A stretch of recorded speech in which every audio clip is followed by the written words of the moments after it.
will talk about the Blue Ribbon hearing.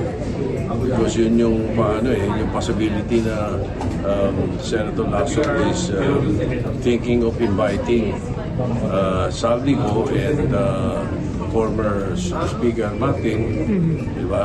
Pinag-isipan natin yan dahil may mga gustong maimbita sila. So, yun ang initiative doon.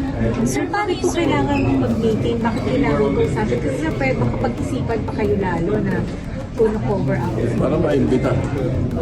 Para maimbita, para maging formal yung invitation. Doon po siya formally invite sa meeting. Siguro, yeah, most probably. Pero wala pa naman eh. Wala pang malinaw. Basta meron lang, how do you call that? Merong mga initiative na makausap siya para maimbitahan. Pero yung invitation, Wala pang. pero yung invitation letter, idinaan ho kay Speaker D para kay Martin Romualdez. Wala pa. Wala pa rin po. Wala pa. Puro ano pa lang yan. Puro sketching usapan. Wala pang formal. Wala pang letter. Wala pang meron lang kami mga common friends na nababanggit na baka dapat mag-usap para malaman anong kung mag-iimbita kami, kung iimbitahin through speaker o diretso kay Congressman Martin.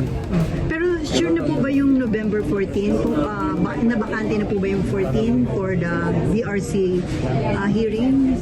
We'll verify. We'll verify soon, I'm sure. I'll be talking to Senator Lasso maybe later or tomorrow.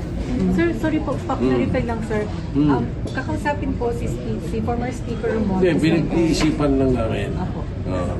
Pinag-iisipan lang namin na kung iimbitahan, baka pwedeng diretso imbitahin or through Speaker Boji. So, siguro mas maganda kung diretso namin siya iimbitahin. Di ba?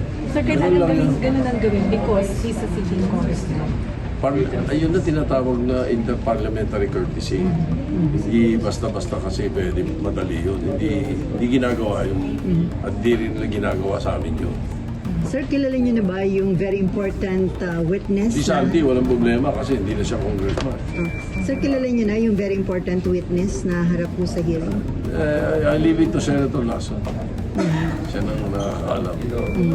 Pero na-mention na sa inyo ni Senator. May nabanggit siya. May nabanggit.